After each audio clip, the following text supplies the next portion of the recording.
Hi guys, welcome back to my YouTube channel that is Swapna's Tutorial. So ನೀವು ನನ್ನ ಚಾನೆಲ್ಗೆ subscribe ಆಗಿಲ್ಲ ಅಂದರೆ ಪ್ಲೀಸ್ ಸಬ್ಸ್ಕ್ರೈಬ್ ಆಗಿ ವಿಡಿಯೋಸ್ನ ಲೈಕ್ ಮಾಡಿ ಶೇರ್ ಮಾಡಿ ಹಾಗೆ ಕಮೆಂಟ್ ಮಾಡಿ. ಸೊ ಈ ಒಂದು ವಿಡಿಯೋದಲ್ಲಿ ನಾನು ಕಾರ್ಪೊರೇಟ್ ಲಾನ ಇಂಪಾರ್ಟೆಂಟ್ ಕ್ವಶನ್ಸ್ನ ಅಪ್ಲೋಡ್ ಮಾಡ್ತಿದ್ದೀನಿ. ಸೊ ಪ್ರೀವಿಯಸ್ ವಿಡಿಯೋದಲ್ಲೇ ಚಾಪ್ಟರ್ 1 to 4ನ ಅಪ್ಲೋಡ್ ಮಾಡಿದೆ. ಸೊ ಈ ಒಂದು ವಿಡಿಯೋದಲ್ಲಿ chapter 5 liquidation of a company ಅಂತ ಹೇಳಿ ಆ ಒಂದು ಚಾಪ್ಟರ್ನ ಇಂಪಾರ್ಟೆಂಟ್ ಕ್ವಶನ್ಸ್ ಅಪ್ಲೋಡ್ ಮಾಡ್ತಿದ್ದೀನಿ. ಫಸ್ಟ್ 2 marks ನಾವು ನೋಡೋದಾದರೆ who is liquidator, what is liquidation, what is bankrupt.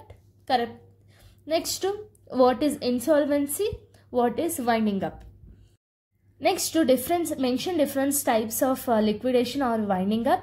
What is petition, what is voluntary winding up, what is compulsory winding up, what is creditors voluntary winding up, what is members voluntary winding up. In 8 marks now nodadare, explain the powers and duties of company liquidator, explain the petition of winding up, explain the consequences of compulsory winding up, voluntary winding up, creditors voluntary winding up and members voluntary winding up.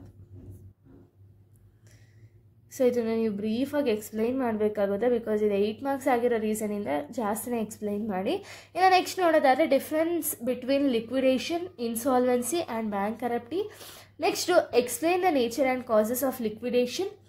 Next one explain the roles, duties and powers of liquidator. ಇಷ್ಟು ಕೂಡ ಒಂದು 8 marks questions ಆಗಿದೆ. ಇನ್ನು next ನಾವು ನೋಡೋದು ಯಾವುದು ಅಂದರೆ 14 marks.